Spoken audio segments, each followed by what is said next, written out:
Oh, I didn't see you there. Welcome back to another episode of West Coast Davengers. I'm your host, Dave. Today I'm going to present to you my interview, which is my second interview, with Erik Larsen that took place during Davenger Con, my online comic convention on April 20th and 21st. This is Erik's second time on the channel, so if you haven't watched the first interview, go back. I have a playlist. You can find all the creator interviews that I've done. Me and Erik touch on a range of subjects, and one of the coolest parts was when I got to show him some artwork from his late teen years that was found at the comics place up in Bellingham. So if you are new here, please subscribe to the channel. If you're not, well, hit the like button and drop a comment down below. It doesn't hurt. It only helps. I have a new merch store that's down below. You can find t-shirts, coffee mugs, and good stuff like that. And lastly, I have a podcast called Direct Edition. It is somewhat comics based, but it touches upon music, movies, and life in general. So without further ado, let's say hello again to Erik Larsen. All right, everybody, without further ado, we're going to bring on the Savage, Erik Larsen. All right. How you doing, Erik? I'm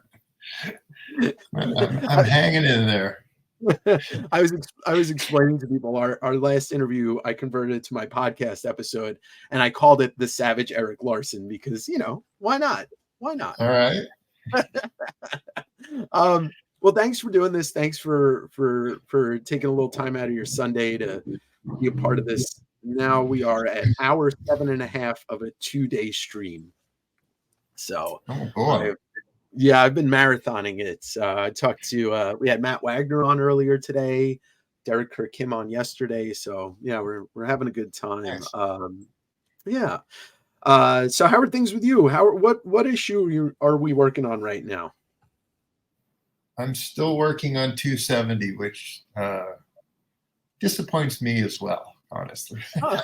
I'd like to be further along than I am. But, right. Well, 269 came out, was it a couple weeks ago, or was it 268 that came out a couple weeks ago? I get my numbers. 269 is out, and yeah, it came out a little bit ago. So I should have been done with 270, and I am not. All right. Well, it's just my process is not to be admired. Well, I mean, I've somehow managed to get this pile of comics done over the years, but the whole process of getting stuff out and to market and plotting this stuff out is it's just madness. This is no way to do anything. Well, you can. I mean, we're better off though that you're still doing it, because you know you're still that guy who's got his voice attached to this book and his art attached to this book, and it hasn't been given off to anybody else, as you know we've watched. Yeah, I don't want to read somebody else's Savage Dragon. Honestly, that's kind of where I'm at with it. It's like, oh, that's not the way he looks. That's not the way he sounds. Hell. Yeah, he's not 9 feet. He's 5'10". You know. Yeah, right. Whatever. Come on, guys, get it together. So I want to talk about something that's recent in that, you know, you had once the public domain Mickey Mouse, you know, became a thing. You put him in the book, but 271, it looks like he's going to be the main antagonist. Is that what's going on? Oh, he's at least on the cover.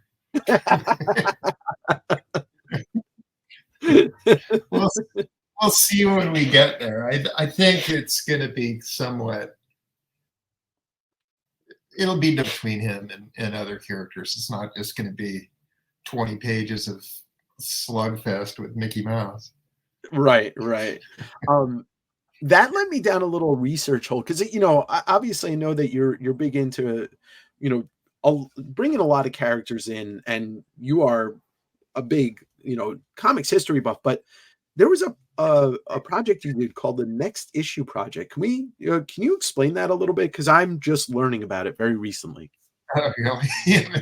Yeah, no, those were that was a situation where we just took books that had been completely abandoned and were in the public domain, and we just did the next issue of them. So we sent out copies as best we could find, JPEGs of here's the previous issue, take it, and we got some interesting things that they sold like crap, absolutely terrible. But it was a fun project. But I wish I could have had everybody be rewarded with big fat thick dollar bills. But the unfortunate thing is we chose a format that it's like, well, let's have it be the Golden Age size, and let's do all this other stuff to try and make it seem right. And it was just way too expensive to print, really. Yeah.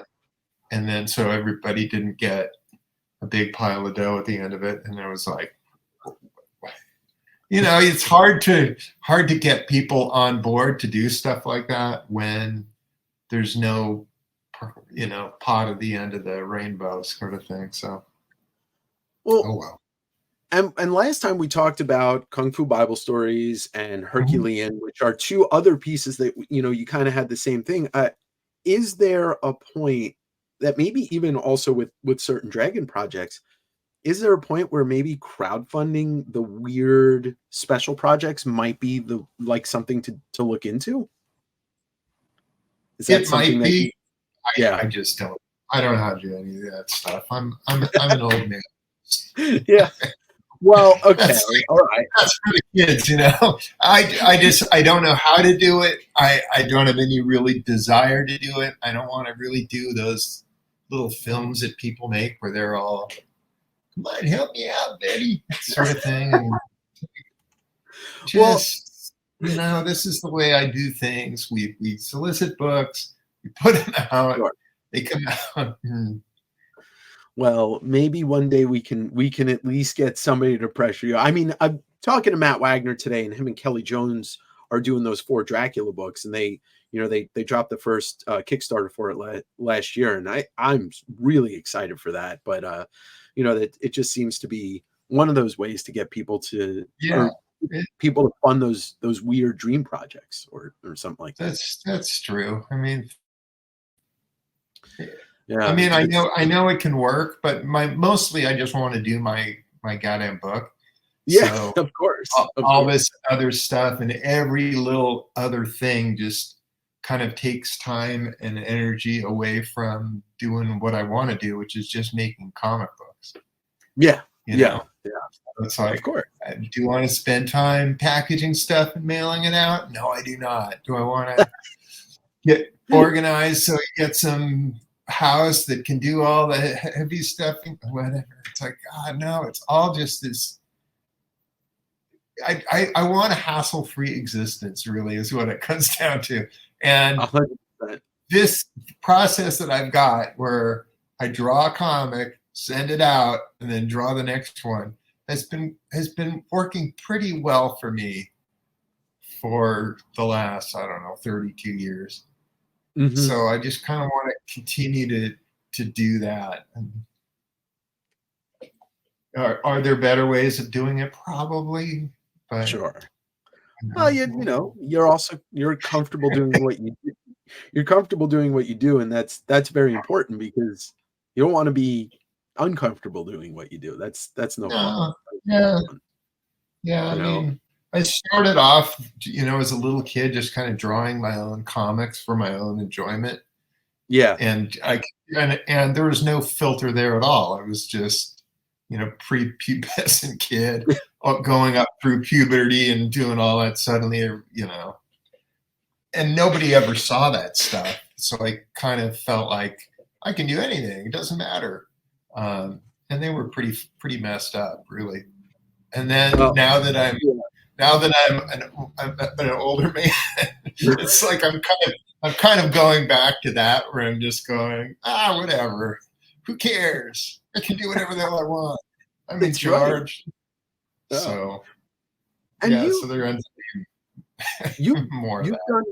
You've done a lot of that, and you've put together some of the most special packages inside Savage Dragon issues. I was flipping through 200, 250, the 100, the 100-page ones you did. They're just chock full of every little thing. It's full. And so, like that, nobody does that. Nobody. They haven't done that since the 60s or No, 70s. I know. No, well, it's just the thing. As I grew up during that time, so Mm-hmm. all of that stuff seemed awesome to me. Yeah. And DC would do these 100-page super spectaculars, and Marvel was doing their 52-page or 68-page, whatever they were doing, and Yeah. it just seemed like this is a cool way of making comics. And those anniversary issues were always special to me. So the idea of, hey, now that you're in charge, you can do whatever the hell you want. Okay, yeah, I want to do square bound. I like having a 100-page square bound comic, not stapled up the side. So does it cost way more to do it that way? Yeah, hell yeah, it does. But I just want I want what I want. So yeah, and it's unique. I mean, speaking with Derek Kirk Kim yesterday, he's been releasing the Last Mermaid with Image, and it's that 10-inch, 8-inch by 8-inch square shape that fits in a magazine box. And he was saying how Eric Stevenson basically said, like, sure you want to do it this way? He said, yeah. But yeah, no, I mean, all that stuff, it's like, I can do it any way I want to, and then you do it, and then you're like, oh crap, that didn't make a lot of money. If the goal was to make a lot of money, sometimes these decisions aren't the wisest decisions. Mm-hmm. And that can be an unfortunate thing too, because people can come out and go, okay, finally I'm going to do my vanity project, and then they'll come out and then they'll go, oh, I made no money doing that. I guess it's back to knocking at DC's door or whatever. Yeah. And it's like, well, that's too bad that you chose something that was so goddamn uncommercial to do your your one swing at the fences, and you're like, holy crap, man. Does some of the responsibility, is it okay to say some of the responsibility also falls on the reader and the retailer? It's not, it's all hand in hand, where there's a huge, a bunch of things that should be working together. Retailers often don't take huge risks on stuff. And for a lot of stores, these books just don't exist. Yeah. It's like you go into the stores and it's like, hey, do you have the latest issue of whatever? I don't want to put anybody in a bad place, but they're just like, oh yeah, we didn't think anybody wanted that, so we didn't order a bunch of them, or we didn't order any of them. We just got next issue project for anybody who's got it on their pull list. We didn't get it for the shelves. It's like, well, holy crap, man, that's an issue 1. You didn't think of doing something with that?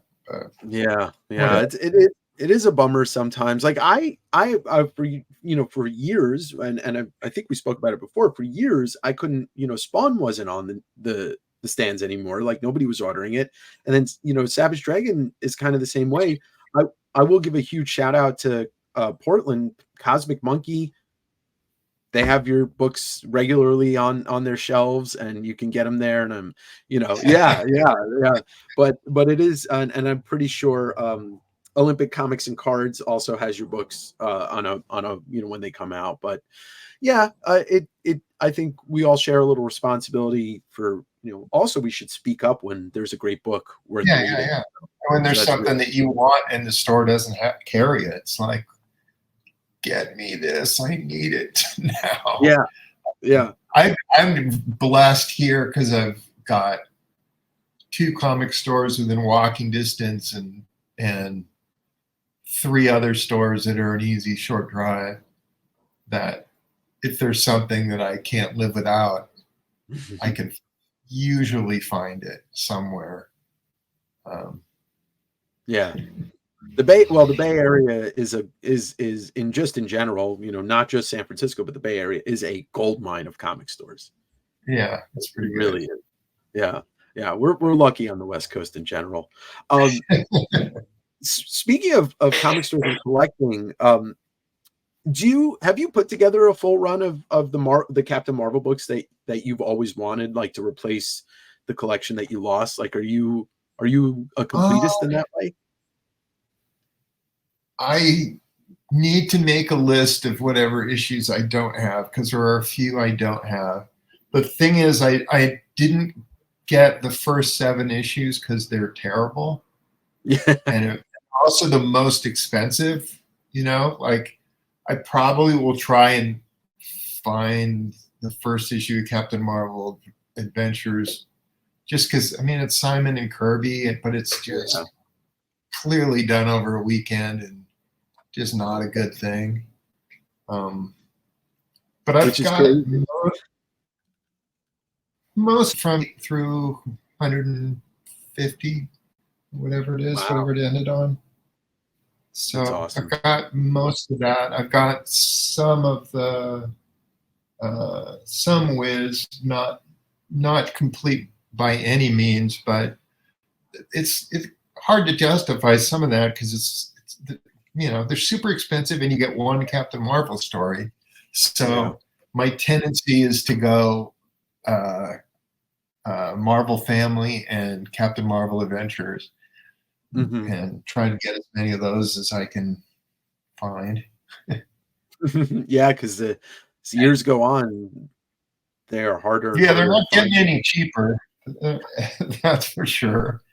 And I've got the first Wiz, so that one is sort of a that's a big one. That was a big one.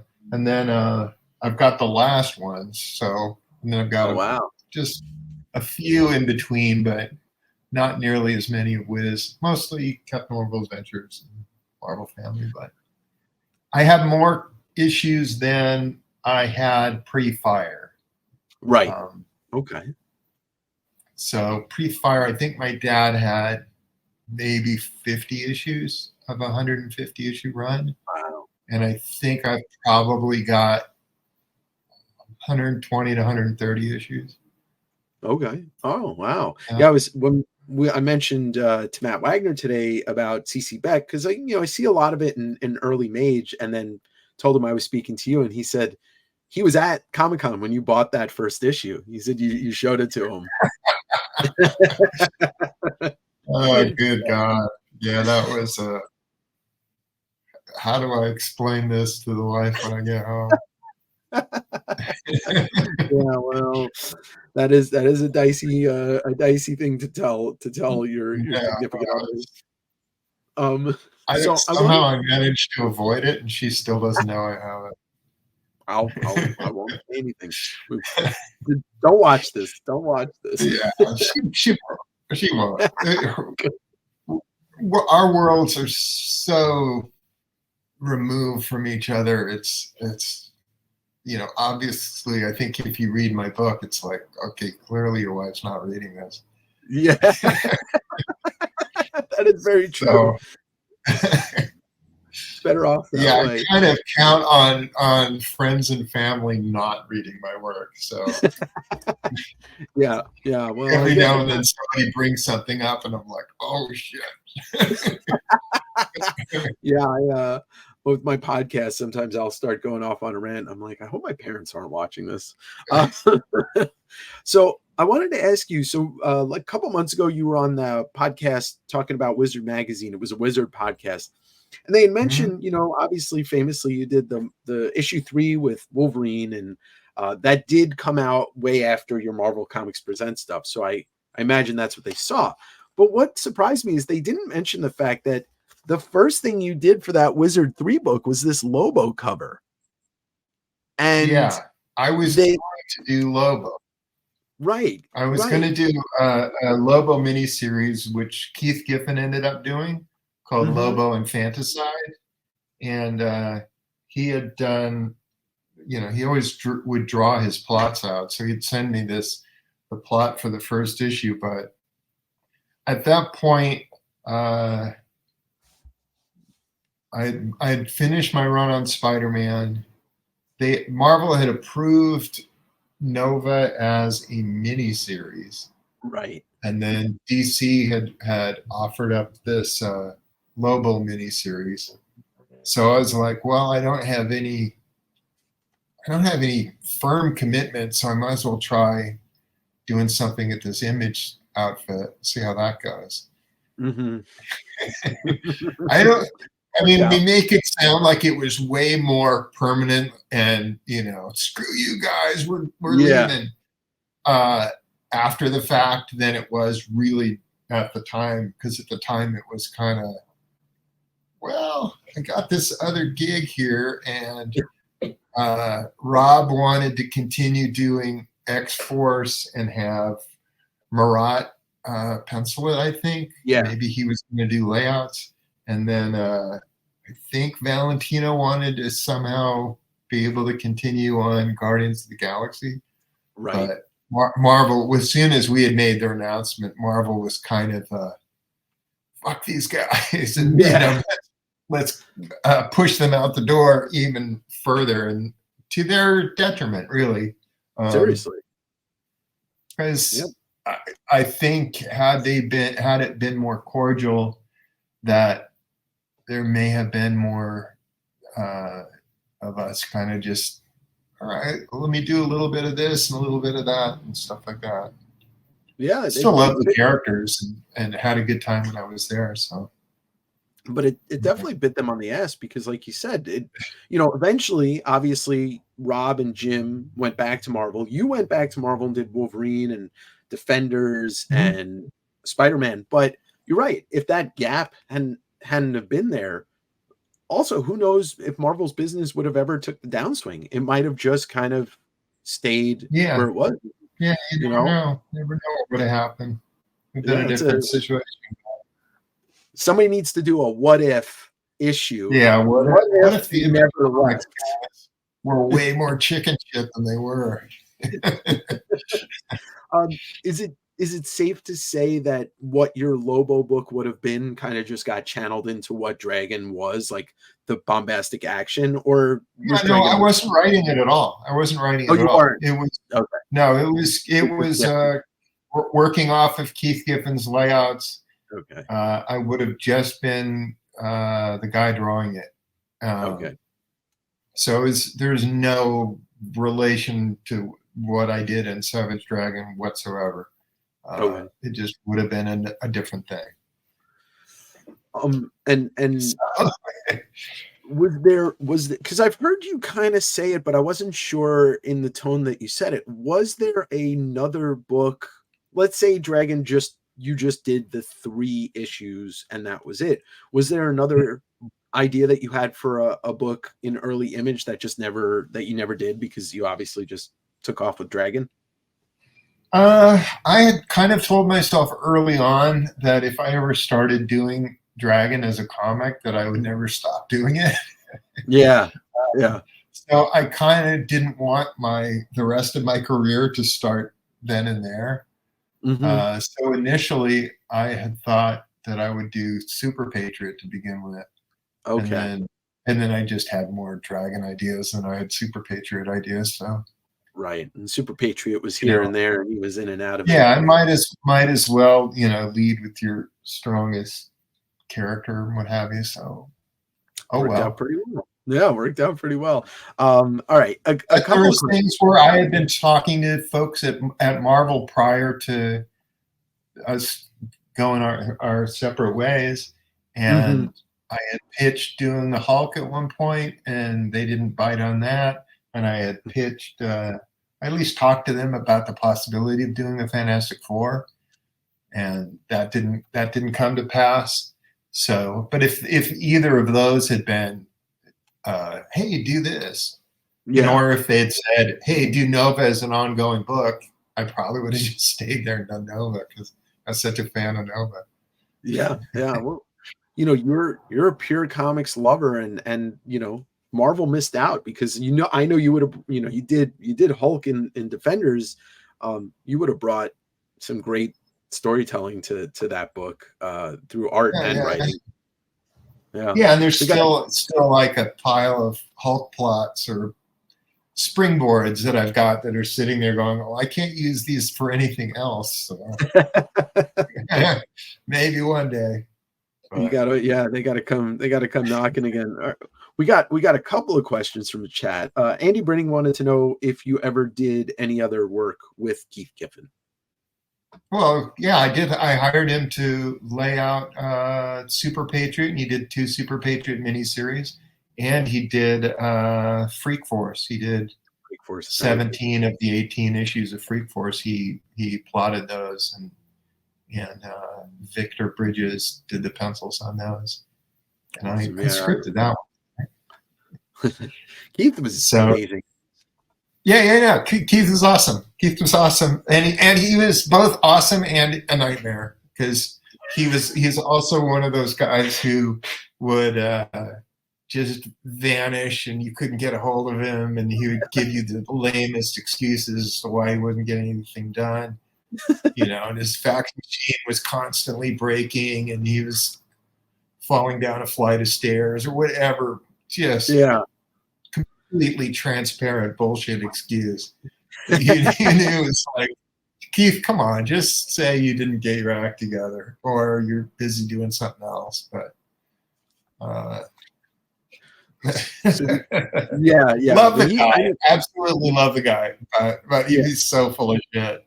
But he's always like, you can't help but be like, I want to work with this guy always because he's so great. But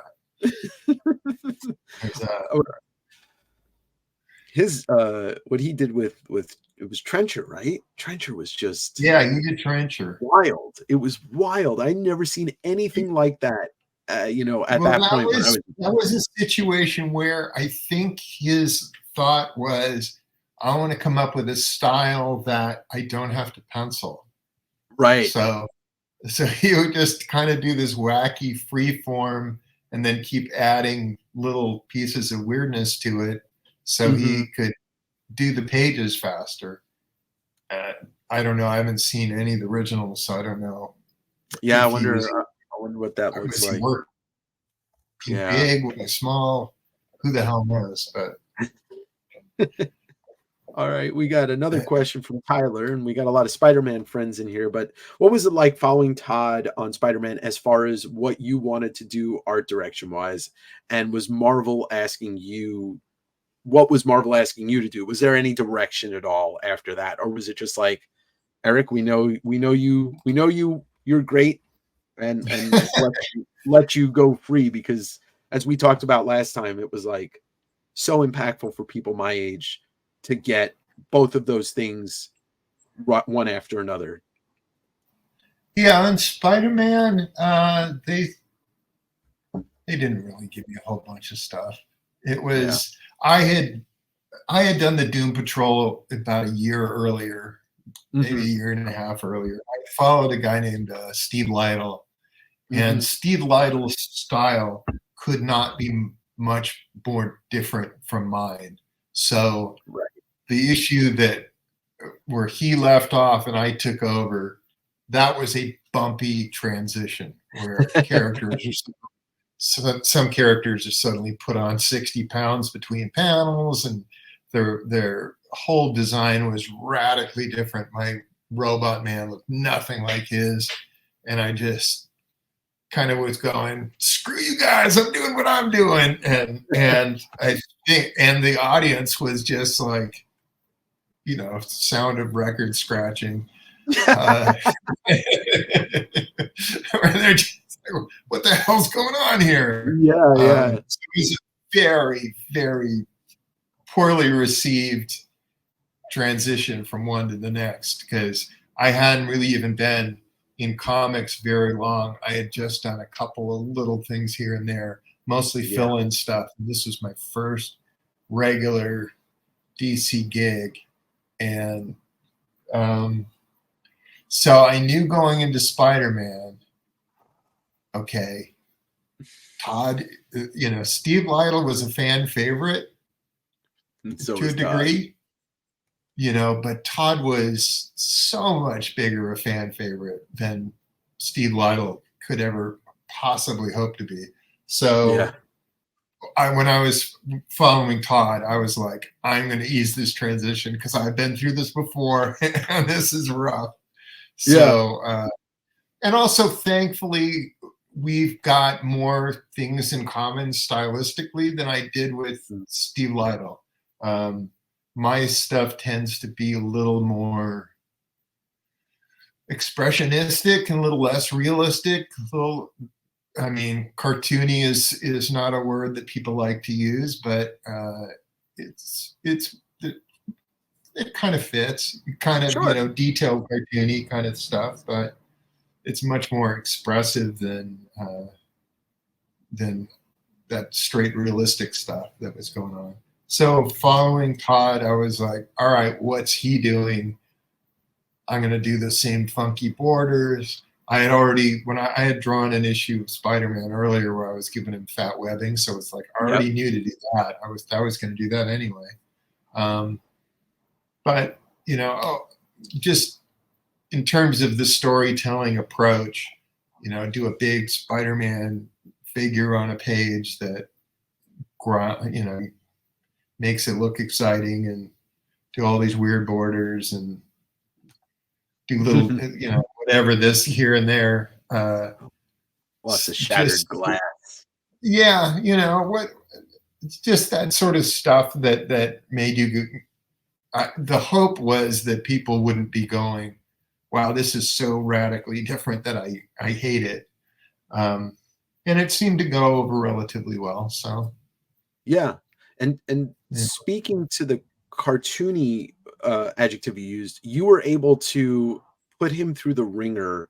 Like Todd put him through the ringer on Torment, and it was really dark. But when you did it, it felt like it wasn't as heavy, even though the damage was heavy. Like when the Sinister Six one where you shatter his arm and he gets a cybernetic arm, like it yeah, and it felt so. It was a little bit.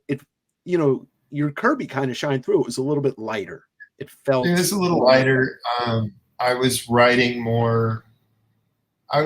a funnier Spider-Man where he was quipping, and it was just more of a lighthearted book in that regard. I mean, if I were to do it again today, it would be a much different approach. But at the time, it seemed like the way to go.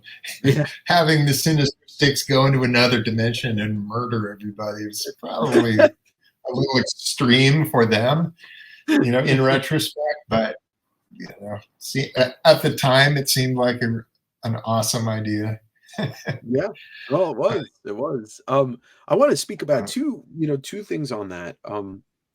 Something that I don't ever hear anybody talk about. There's a pinup at the end of ASM 350, and it's half of you and half of Todd's. Was that piece done specifically for the pinup? Was it something that you guys came up like? No, it was done for the pinup. It was done for the pinup. The idea, my thought was, people who thought that Todd and I drew the same or whatever. Yeah. So, and I didn't think that we were really doing the same thing at all. But other people were like, I can't tell the difference. I'm like, oh, you guys are idiots.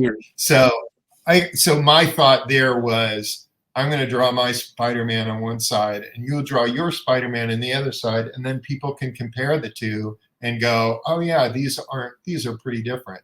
And then Todd got it, and he was like, oh, I got this story coming up in the Spider-Man book where Spider-Man's wearing the black costume, so I thought I'd give it as a little plug to that. And I was like, so it wasn't quite the effect that I was going for, because I really wanted like his regular Spider-Man next to my regular Spider-Man.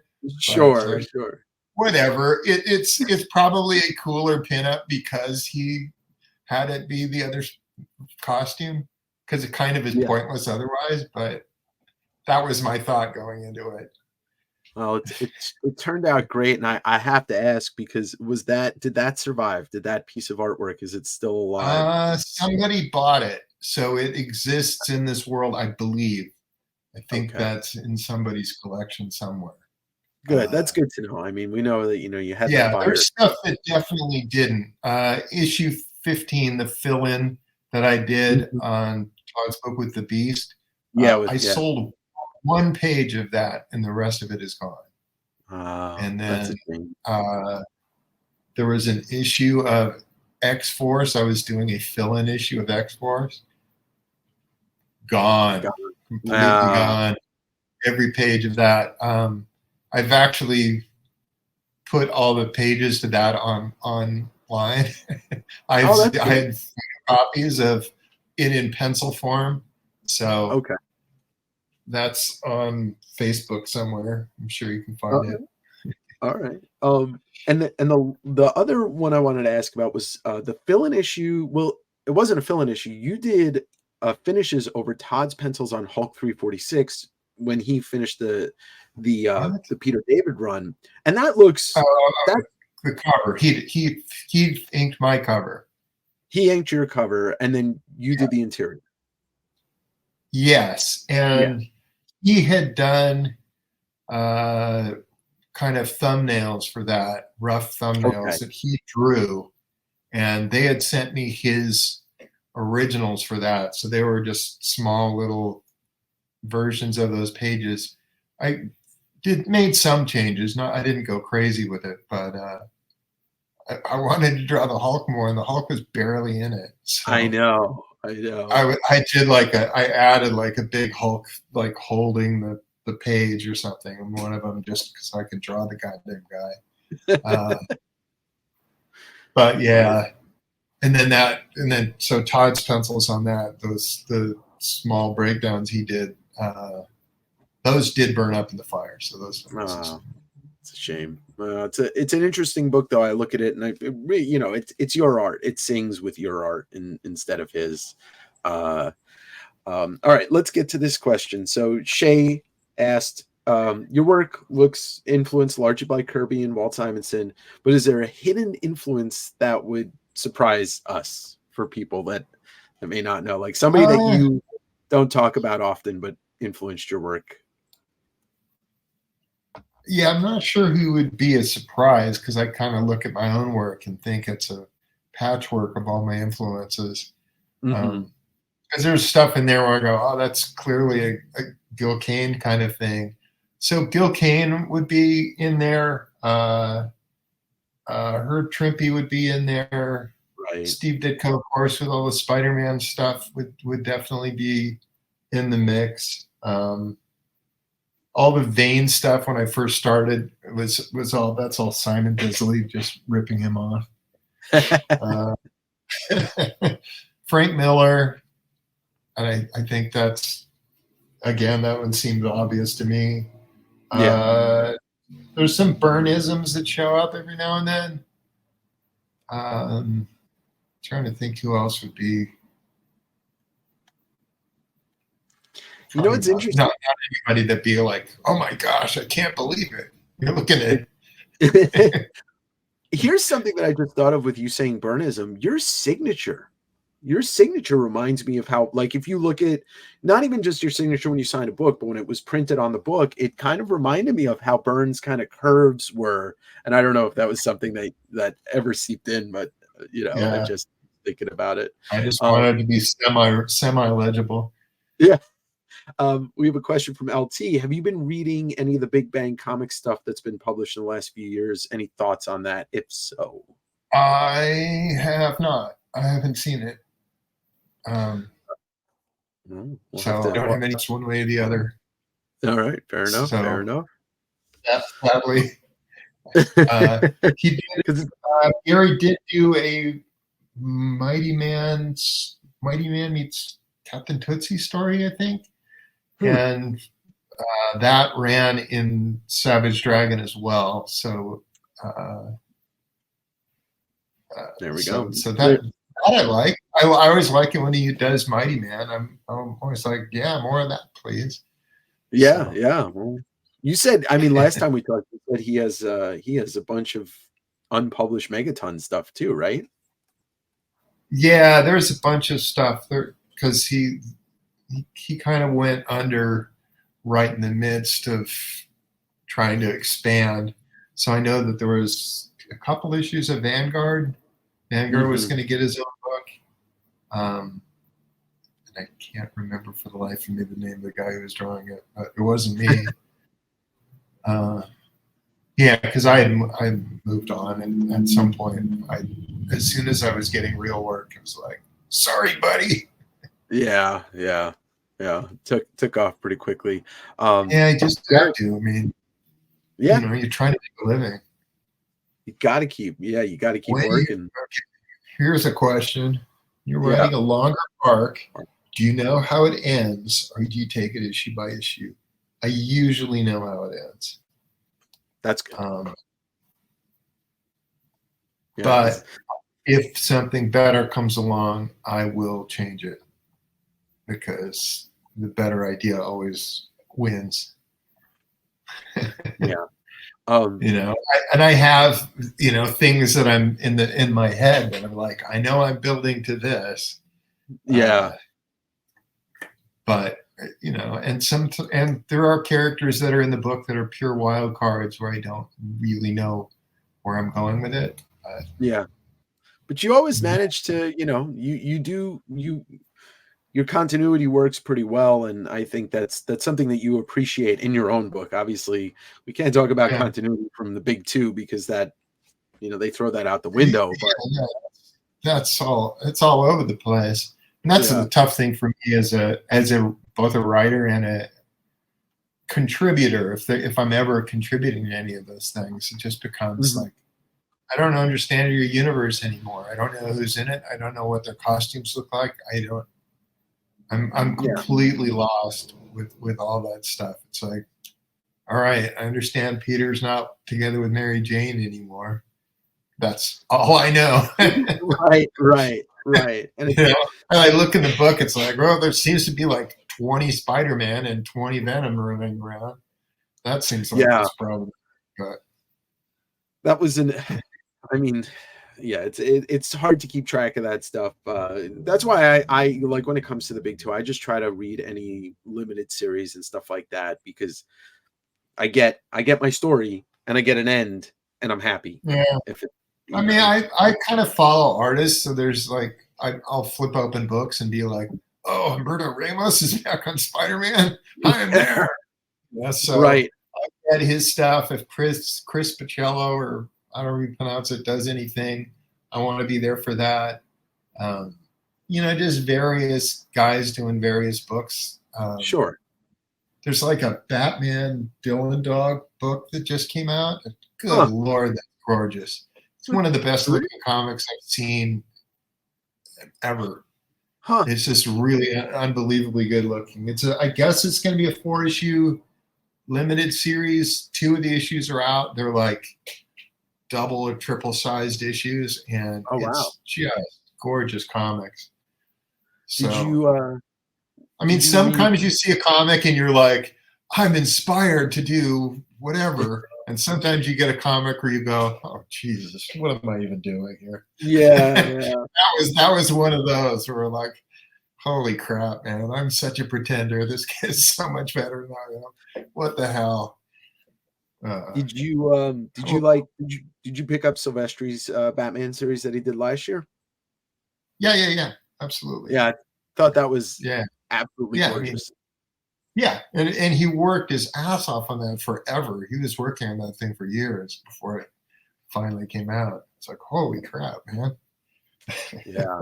Yeah, it was amazing, and yeah, that's the thing, like, I'd heard Rob talk about how and everybody was talking about how he started a while ago, and man, the payoff reading that was absolutely gorgeous. It was just so Yeah, gorgeous. yeah. It's just like, holy crap. So so we talked last time. You had mentioned you were doing something possibly for Marvel. Is there anything you can share about that? Any updates? I can't say anything. Fair That's enough. kind of Fair how it enough. works. I did a short story for them, so it's not going to be a lot of stuff. Just Right. something that's short, and they just had me do a cover for it too. So I, I, All right. I assume it's one of those books where they get a bunch of different people to do stuff, and I Yeah. happen to be one of them. So All right. it, Well, it's that. yeah. When it comes out, we'll know, I guess. Yeah, it's like I worked on it a year ago, Right. so it's a long time that it's been sitting there. I wrote it, penciled, inked it, um, and Oh wow. colored it.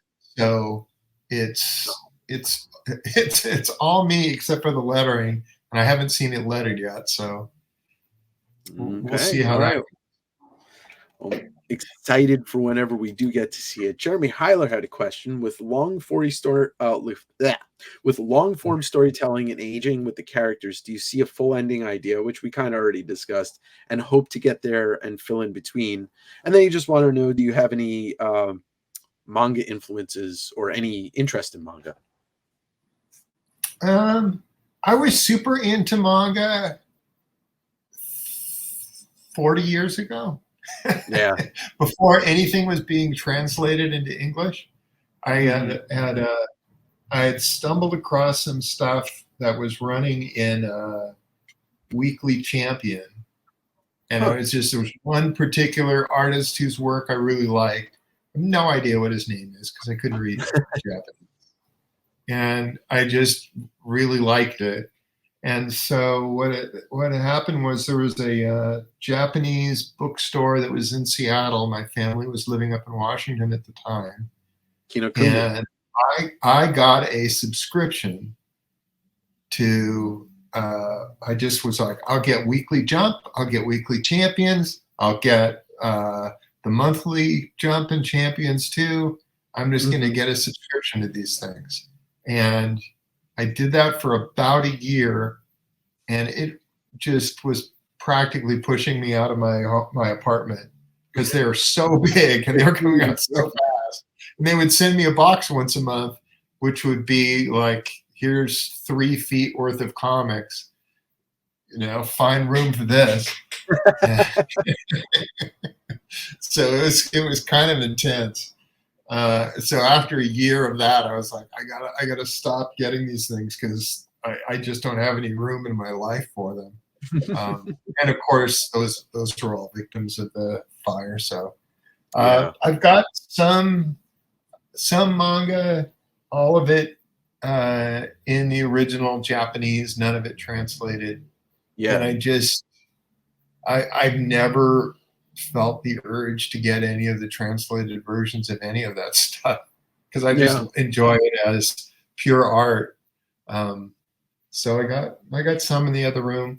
Haven't really been looking at it much lately, but early on in my stuff there was a lot of speed lines and stuff like that. So it's in the mix. It's in the mix for sure. Right before you were on, I had a little selling block of 2 hours with Sean, Japan Book Hunter, who, Ed Pisker kind of brought him to the forefront and brought him on kayfabe a bunch. And he slings rare manga from Japan, and it's gotten me into it. And I feel the same way as you. I don't need to read the stories because they are very good at storytelling through art. It really are. Manga does that well. Yeah, it's like City Hunter I was getting for a while. I think in terms of the manga size things, I don't know how much, I don't know how long that lasted or even if it's still going, but I've got enough of that to choke a horse. And then like there's some other title that I've got that I don't know for the life of me what the name of it is or who draws it or anything. It's just there's this cool thing I have and I like it, but I wouldn't even know how to go about getting issues that I don't have. So, well, if you ever are inclined to visit JapanBookHunter.com, you might be able to find it for you. Right. That might be the way to go. Yeah.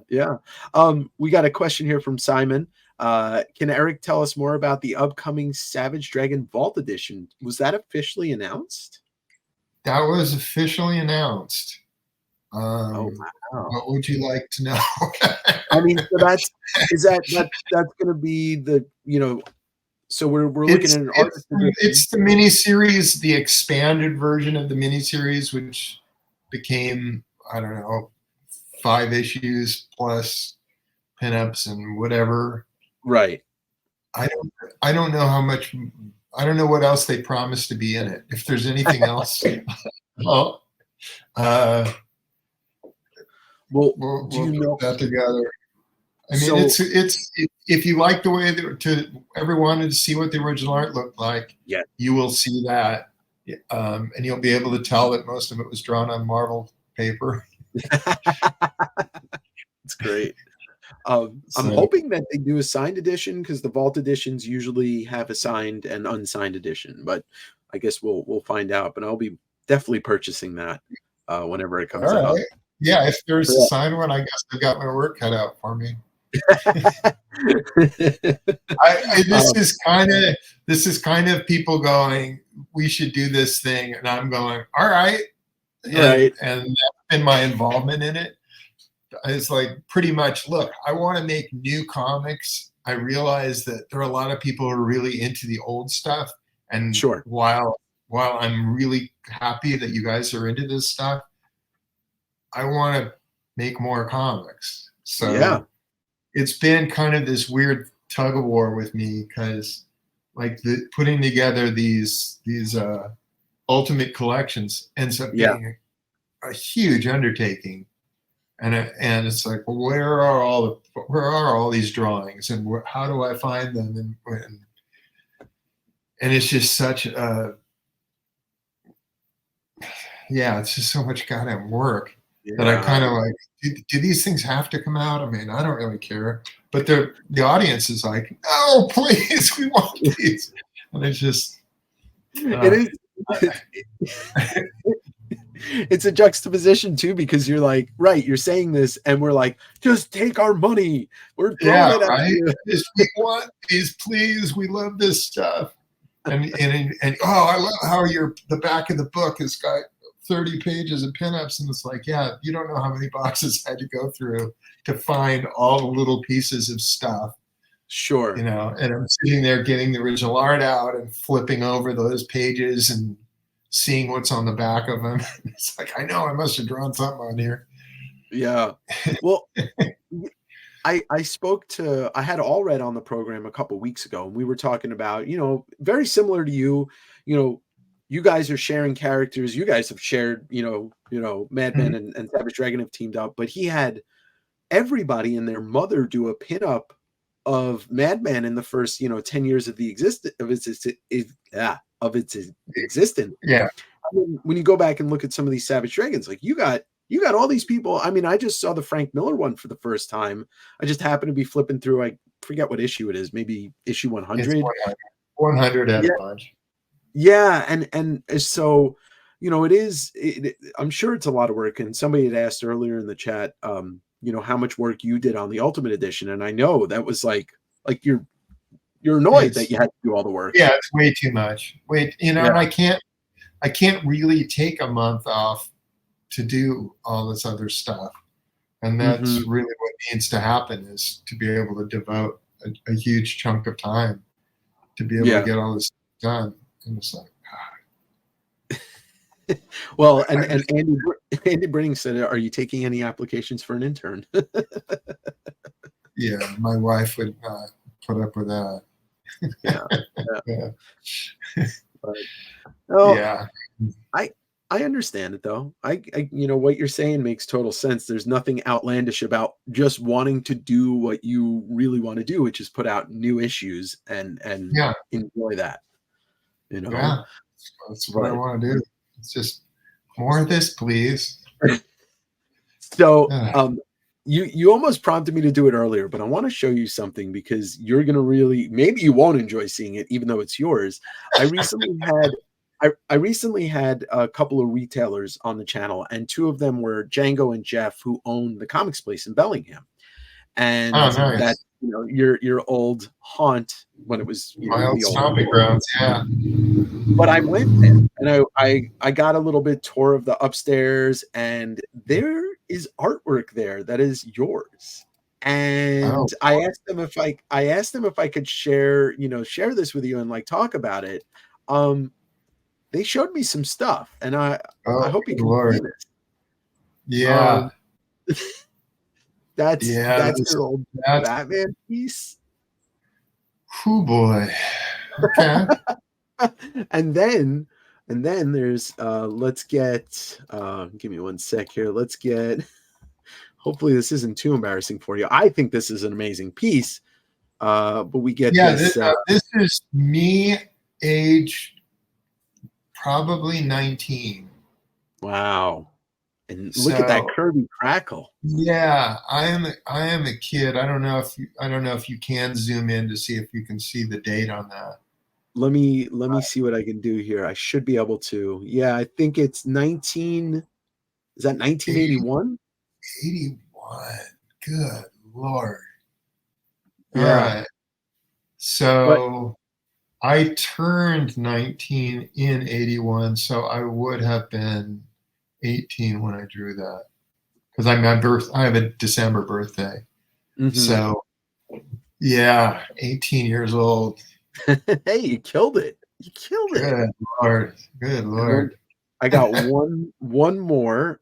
You should contact those guys. I think they would be willing to send it back to you if you want it. Oh wow, look at that.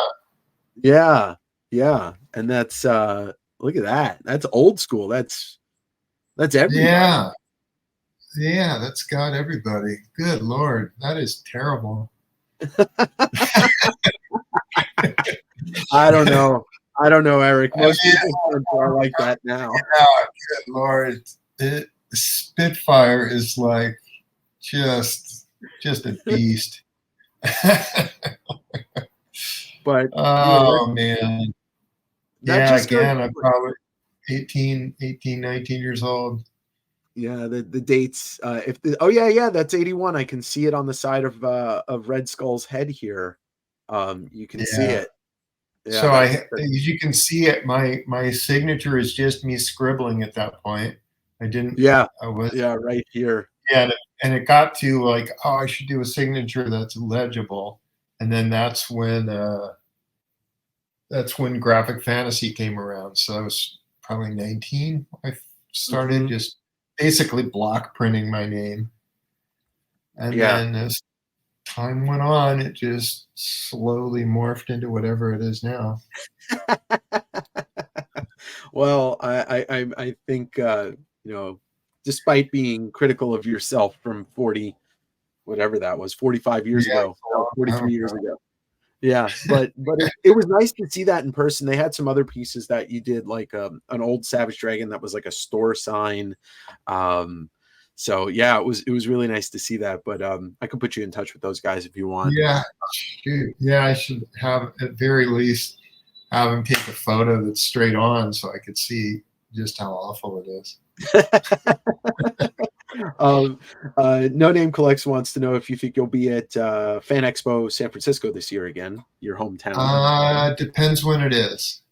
I Oh, don't, I okay. don't, I don't know the dates on that. I know that the wife had some plan to go on some vacation for 2 weeks at some point. So Hmm.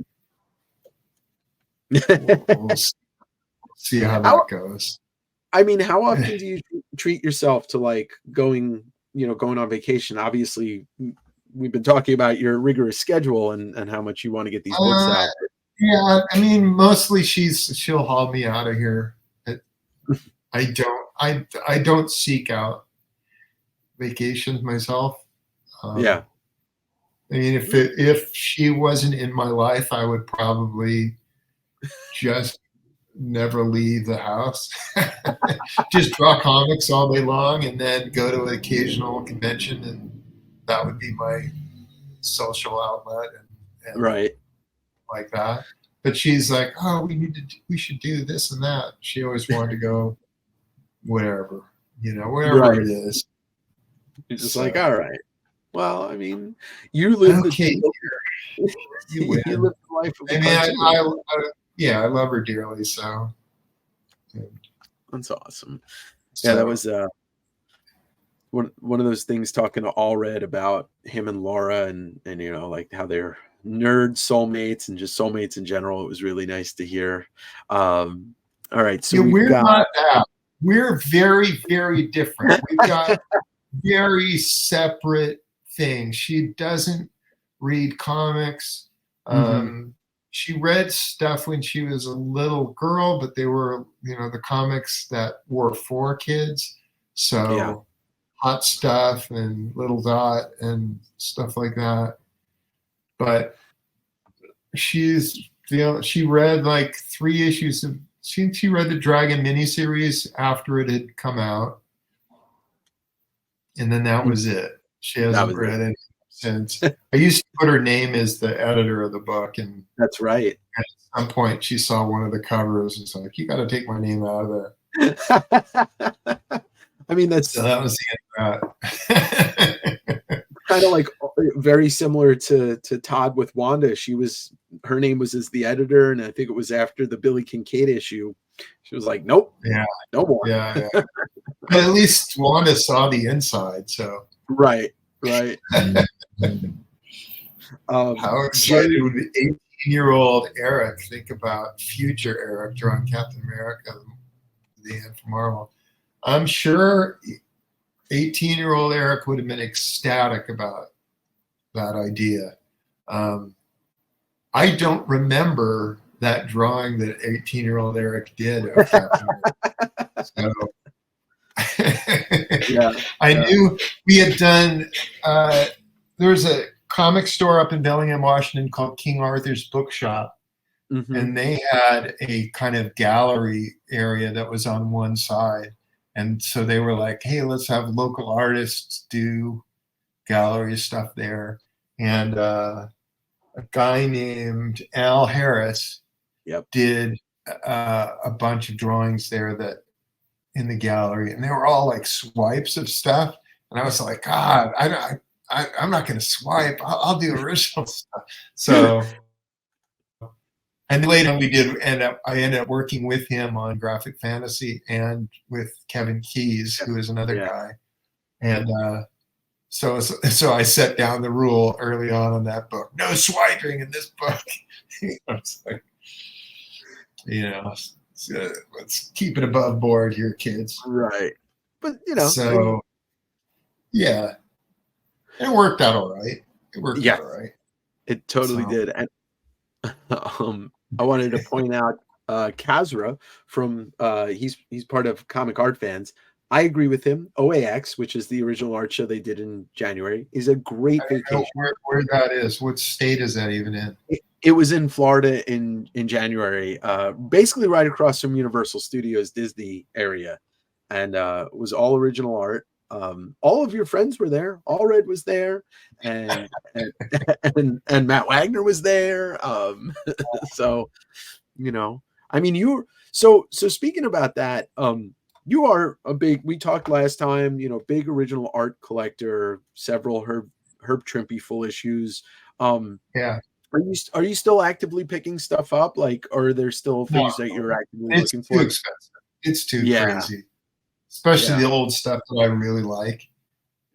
It used to be you could get an entire issue for $4,000, and now it's like maybe a page for that amount, if you're lucky.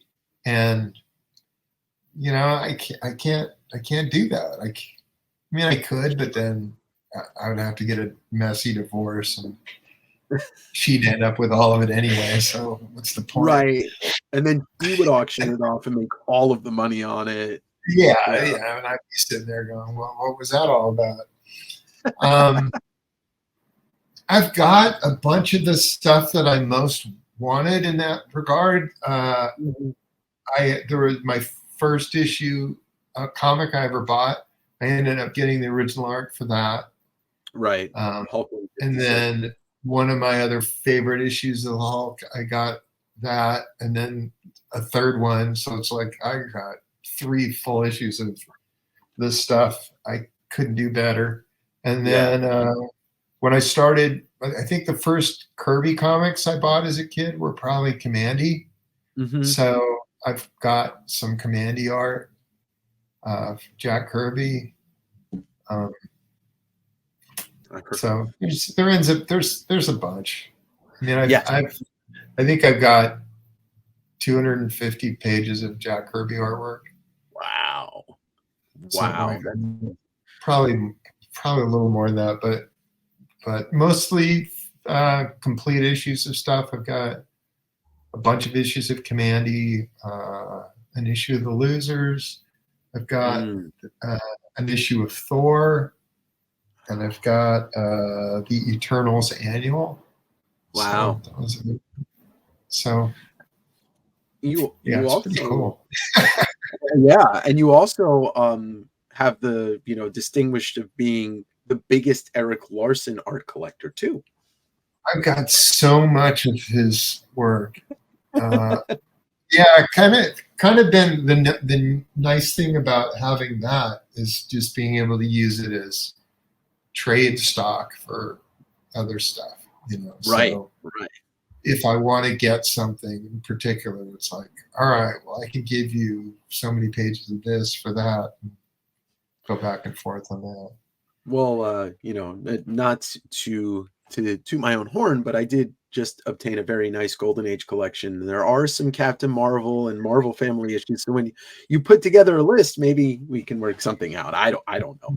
Um, but the I also want to tell everybody, Eric's got a art rep, Albert Moy, and his website is in the description below. So if you want to buy some of Eric's art, there's some great stuff on there, including some Spawn pages too, and some other fun stuff. There was a question here from No Name Collects. If you can go back to when you first got into the comic industry, what would you tell yourself, young Erik? Um, I don't know. I don't know. I don't know that there is anything that I could tell myself that would have made life any easier for anybody. Uh, yeah, that's I don't. Yeah, I can't because it worked out all right. Yeah. And I wouldn't want to be like, let me tell you something that's going to screw this whole chain of events up. um, Here's one that I don't know anything about this, but is it true that Kirkman owns all of the art for the Savage Dragon miniseries?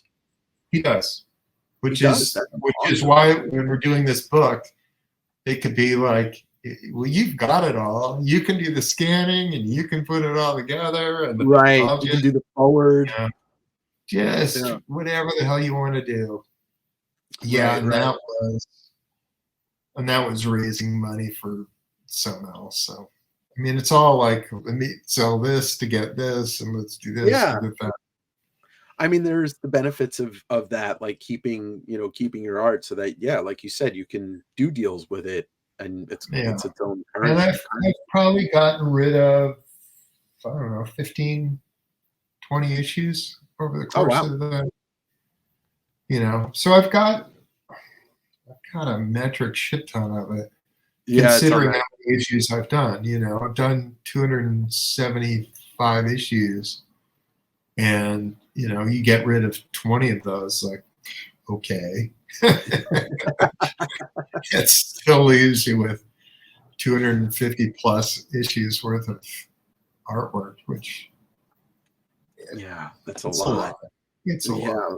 Plus your collection, right? So that's Yeah, stacks. and then Of, I've got stacks and stacks of other stuff. So um, I, I what I are you think they doing? asked you. I think they asked you on that Wizard podcast, but the Wolverine Wizard art, was that gone long before, or did you sell that when you I did? don't Or know if I ever got it back. I don't know if wow, they bought it from me. yeah, I don't really know. If I got it back, it would be destroyed or yeah, gone. that's a Um, shame. yeah, it's like, yeah, I don't even know. Like I did a couple Wolverine covers. Did I get rid of those? Yeah, I mean, right? You did Wolverine covers, you did Marvel Comics Presents, and the Defender stuff. You even did Yeah, a yeah, yeah. silent. I'm just thinking of since the Image started, because the Fire was Right. pre-Image.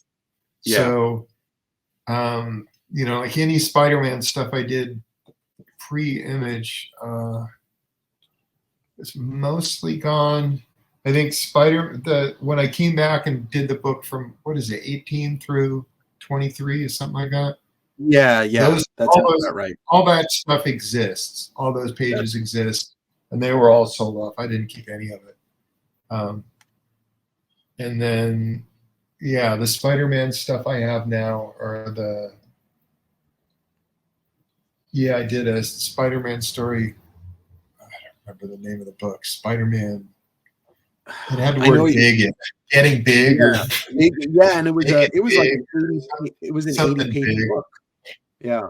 Yeah, there was some. I did a page for that Marvel 100 thing. Mm-hmm. I think I did sell that page. So Oh that had wow. Spider-Man and the Thing in it. I don't know.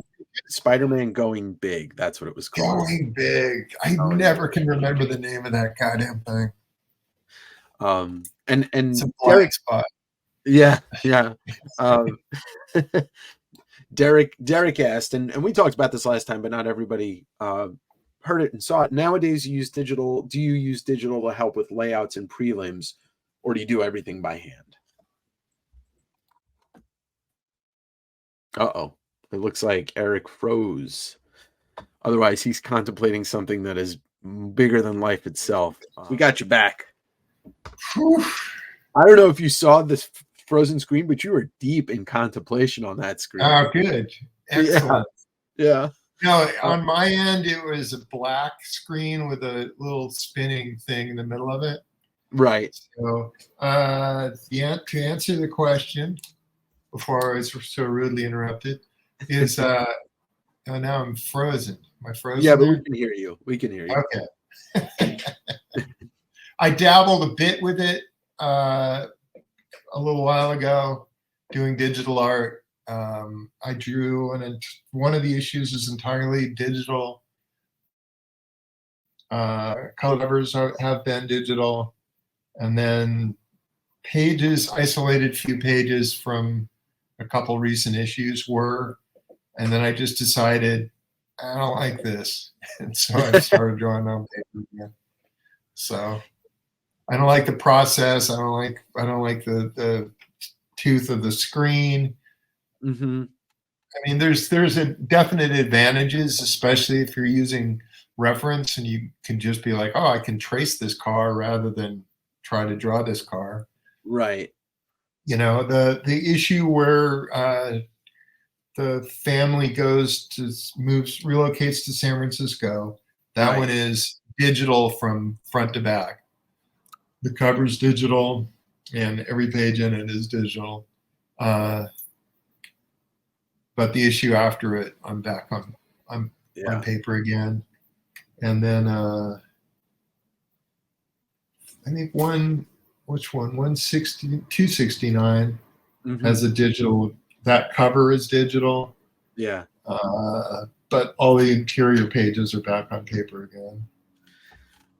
So. And you said to me, you know, I remember you telling me, you said that it didn't save you any time, so what's the point? You know? Yeah, it didn't. All it did is eliminate my original art. It's like, oh, I don't have anything to show for this. So, right. You know, that's no good. But with those, there was a couple issues that had some original art, but not all original art. So I have just used those as, okay, well, I can sell these pages because these issues aren't complete. Right. So you don't have to break up. I don't like to break up complete issues because it's kind of cool to have a complete issue. Sure. And I've got a bunch of, complete issues myself. So yeah, it's something I'd love to say. Yeah. But I understand it's super expensive. So oh yeah. I mean, that's the problem with it, is finding somebody who's got enough money that they can afford to buy a full issue. But yeah. And your artwork, like obviously we've seen the price of artwork rise in the last, in the last 5 years.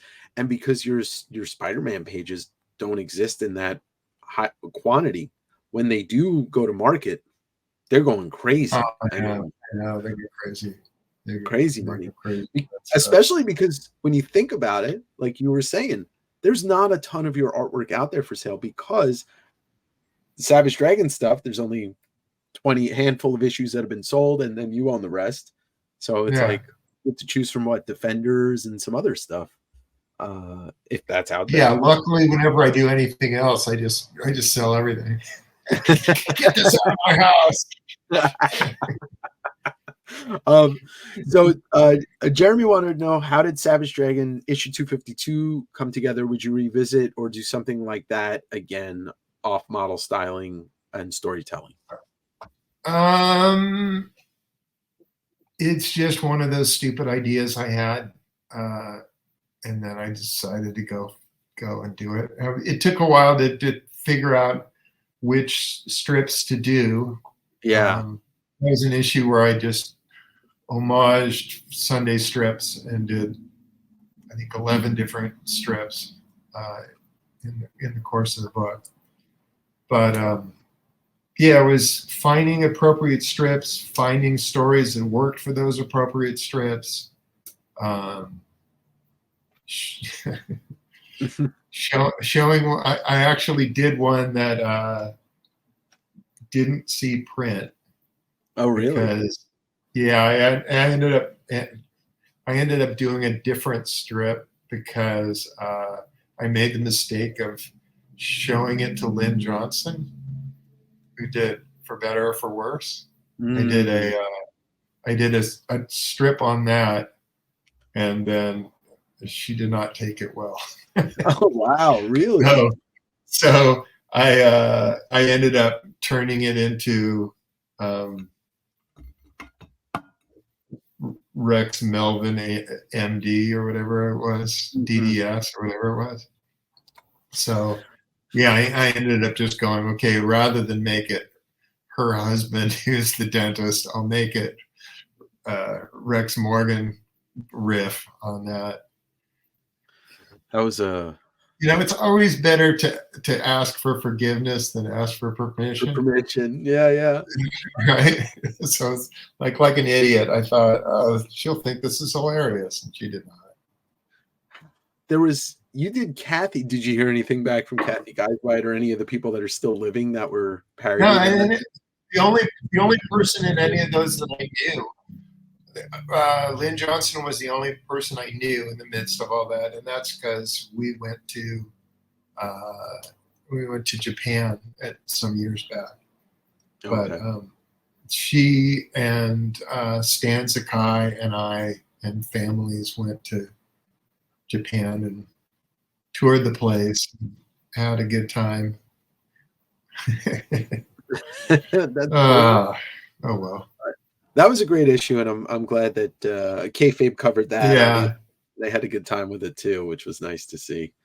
But yeah, it took some doing to find the right strips, and then find the stuff that worked for the strips. I also wanted to make sure that all the strips were different enough from each other style-wise. So there was some that I thought, I always liked, this strip or that strip, but I was like, I don't have a story for that. I can't pull off that style, or the audience may not even know what the hell it is. So I thought I kind of took a bit of a risk doing tumbleweeds, because it was like, I don't know that most people are going to even remember the strip, but right. So if you're an old school comic strip guy, you're going to be, I don't know what this new one is. And if you're a new guy, you're going to be all these old canceled strips. I don't even know what the hell those are. I didn't want to do anything that was too much like my own regular style. So I wanted to, the closest to that was just ended up being the Rex Morgan one, because that's drawn it fairly realistically. It's a fantastic issue. It really is. It was a huge undertaking. It took me way, way longer than any other issue. It seems that you work hard. It's almost like you give yourself these tasks to do that you're just like, why did I do this? But the end result is great. Yeah, no, I'm pleased with it once it's done.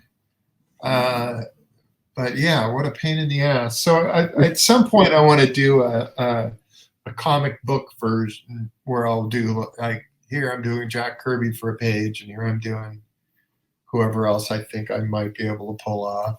Yeah. But even that, it's like, is this going to be different enough from what I regularly do? Am I going to be able to capture these particular artists? Who the hell? Well, you do a great job at it. We'll get to a couple more questions, but I want to let you go because you've given us a ton of your time, and I super appreciated of it. So this is actually a good question because I know you're pretty vocal about it on the internet, on threads and stuff. Is there, in the general comic industry, there is concern about AI, but the second part of this question is kind of more important to me is, as fans and as consumers, like what can we do to combat it, if anything? I mean, just buy the work that you enjoy. Yeah. Really, Yeah. what it comes down to. I don't think that there is anybody in the comic book industry currently who is sitting there going, "This is a good thing." Right. I'm not sitting here going, "Oh boy, I can't wait till AI comes along so I don't have to draw anymore." So it's not going to take over my book. I think you'll eventually see, and people will probably not talk about it too much, is there'll probably be guys who are going to go, I'm going to go and I'm going to describe this thing, and then I'm going to print it out, and then I'm going to ink it, and I'm never going to tell anybody that I did this. Yeah. Because there'll be artists who are either up against a deadline or whatever that are going to use it as a crutch, I think, eventually. And I think that is kind of inevitable. But people are doing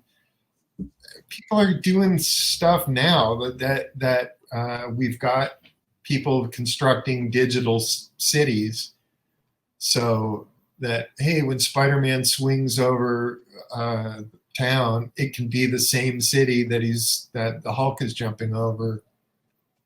We'll just use that same city, and we can, since it's a 3D model, we can move it around. Some of the Star Wars guys are using 3D models of some of those ships. Yeah. So it's like, okay, so if you're not drawing the Millennium Falcon, and is that still cool? I don't know, kind of, because there's a bunch of stuff that you wouldn't ever have to draw again because you got 3D models of it and you can just screw things around. It's like,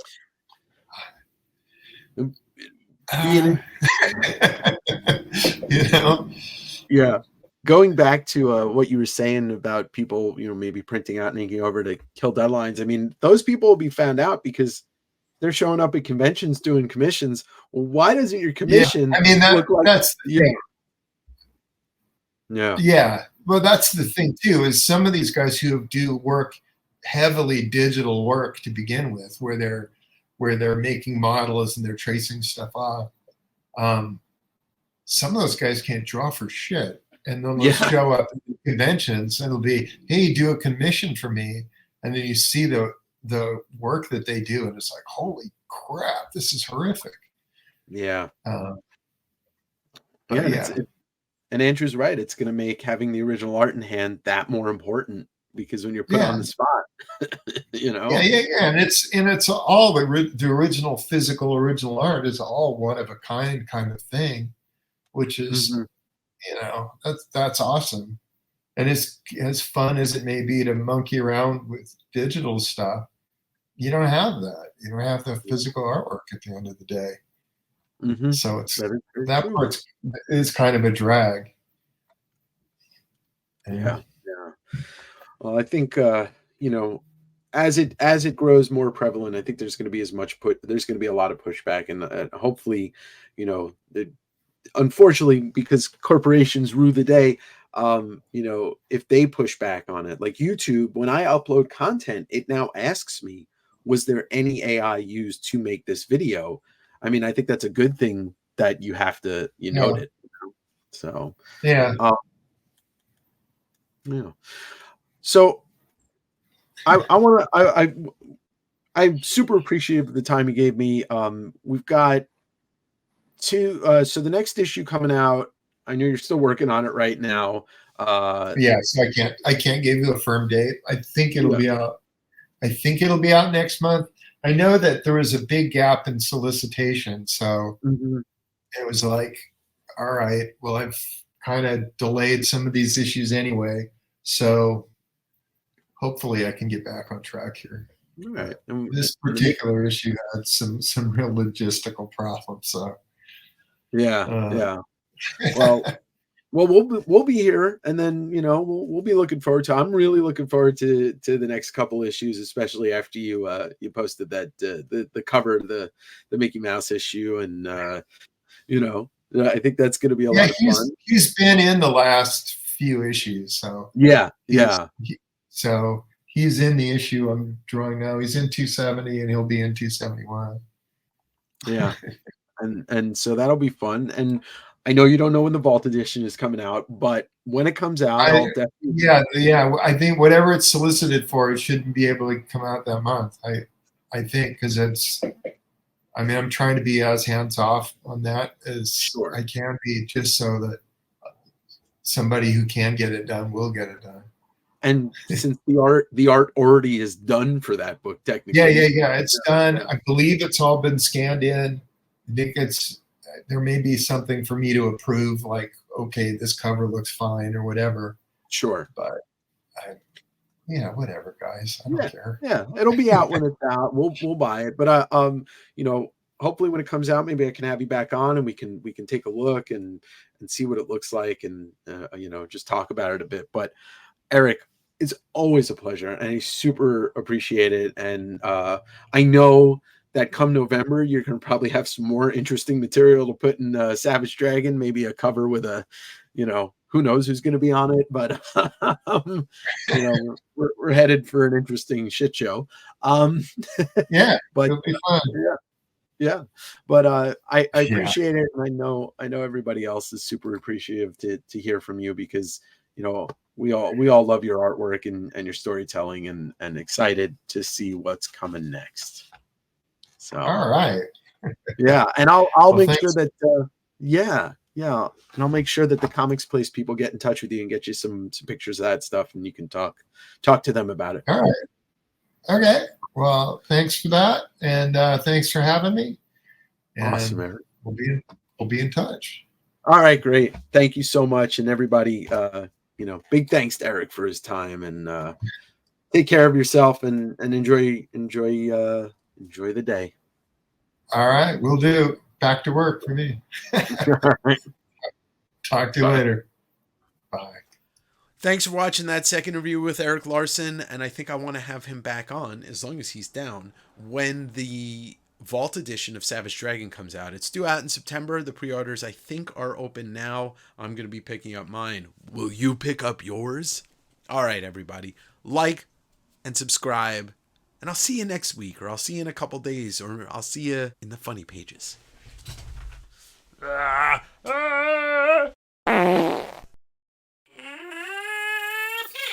Will you pick up yours?